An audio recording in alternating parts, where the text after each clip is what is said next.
then we miss the fact that God is everything. God is the one that needs to have first place. Fulfillment comes from God, not another person. And once we have that great foundation of God love and God dependency, then we can build on that healthy relationships here on earth.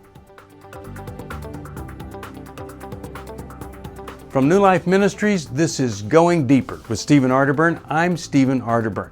And Going Deeper is all about taking the tough issues, the hard issues of life, looking a little bit deeper inside so that we can gain some insight into our lives.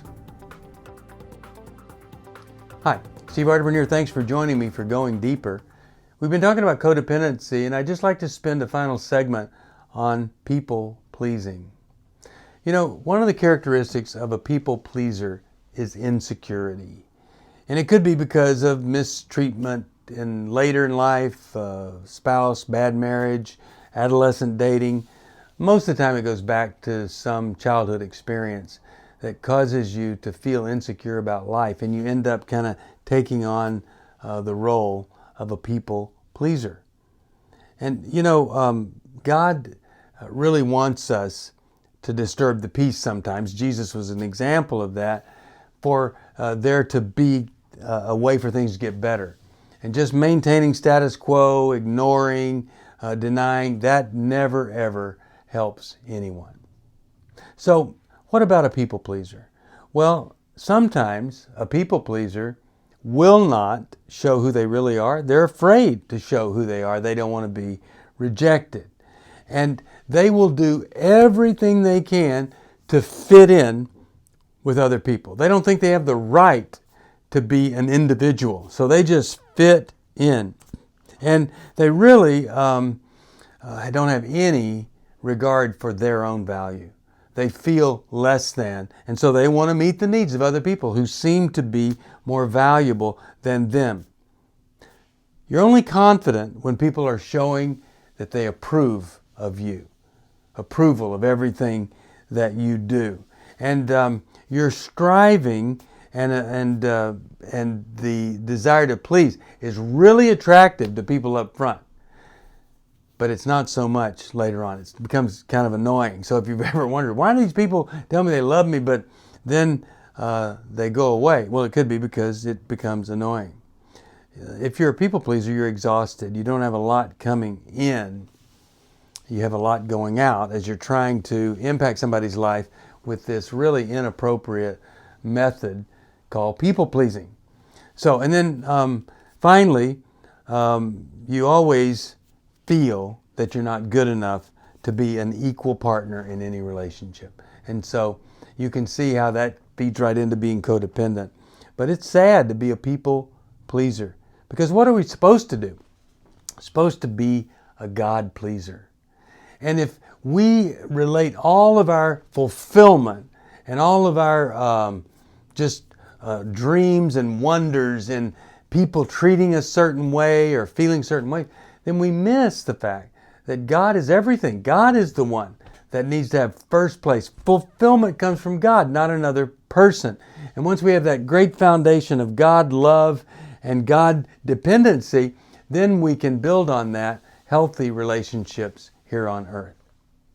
Well, finally, I want to give you some signs that you could be a people pleaser. If you are, you always want people to like you. You need that. You apologize way too often.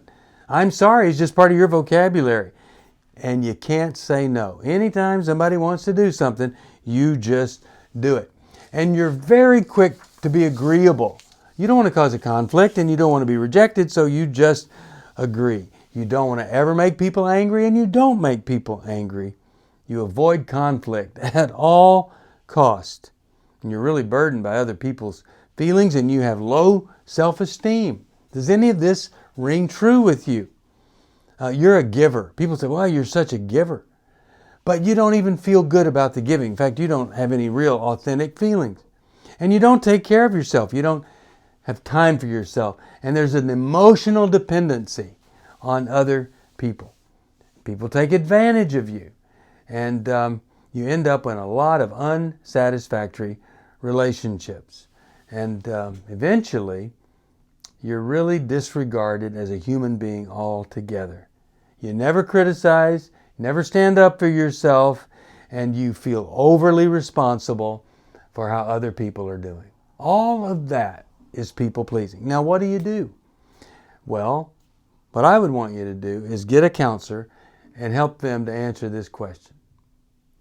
Why am I doing what I'm doing? What have the results been? Of course, they haven't been good. You haven't gotten closer to resolving it. What have my results been? And then in that counseling, what could I do to alter that strategy that hasn't worked? Because if you're continuing to do something and it's never working for you, then we got to give it up and try another strategy. And that can be really scary for some people. But that's my suggestion to you, is evaluate how you're dealing with your codependency and people pleasing, and then maybe, just maybe, you could find a different strategy that would work so much better. That's it. Codependency, people pleasing, Take Your Life Back is a great book for you to use to overcome all of that. I'll see you next time, and when I do, we're going to start another series here on Going Deeper. Don't forget to tune in to New Life on the YouTube channel, New Life Live YouTube channel, and I hope and pray that our paths cross someday really soon. See you next time. Bye-bye. Thank you for joining me for Going Deeper. I hope something I've said may have helped just a little bit. If you have a question you'd like me to answer or comment, just email me at stevesocial@newlife.com. I'll see you next time. If you want to support Going Deeper with Stephen Arterburn, be sure to subscribe so you never miss another episode. And if you know someone who would benefit from this episode, be sure to share it with them. See you on the next Going Deeper with Stephen Arterburn from New Life Ministries.